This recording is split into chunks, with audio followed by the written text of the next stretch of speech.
I can identify the exact moment when my journey to becoming a professional music listener began. It was at a Led Zeppelin concert at the Forum Arena in Los Angeles when I was 20 years old. Hundreds of concerts later, I'd still rank it as one of the best I've ever seen. Robert Plant was at the height of his fame as a rock god, mesmerizing the crowd with his vocals, while guitarist Jimmy Page, clad in a black silk suit embroidered with orange and crimson dragons, struck incendiary power chords. But as the concert approached the halfway point, the band still hadn't performed classics like Kashmir and Stairway to Heaven. I realized that it was time for me to leave. It broke my heart to go.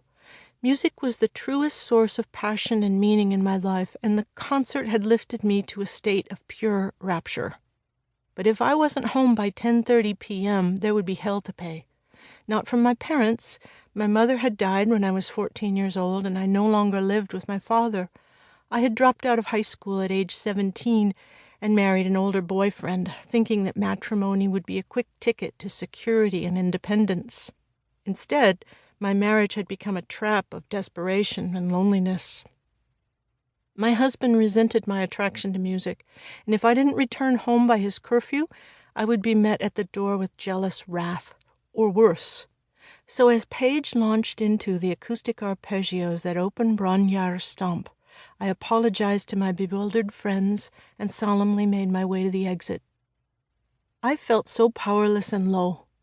All my life I had enjoyed an intense, irresistible, and what seemed like a necessary relationship with music. When I listened to music, every note felt important and every lyric felt true.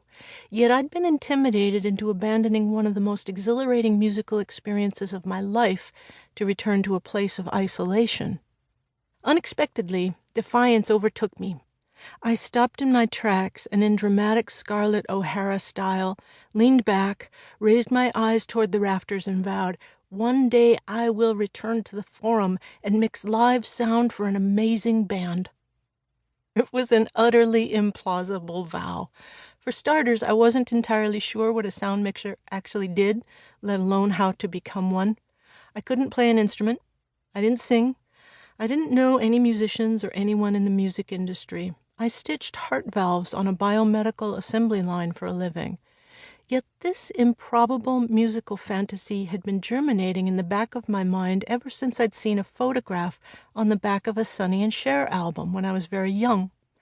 It showed a man sitting in front of an elaborate console of knobs, buttons, and sliders.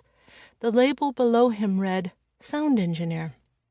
When I saw this photo, I felt, more than thought, he's making records but not playing an instrument. Maybe I could do that.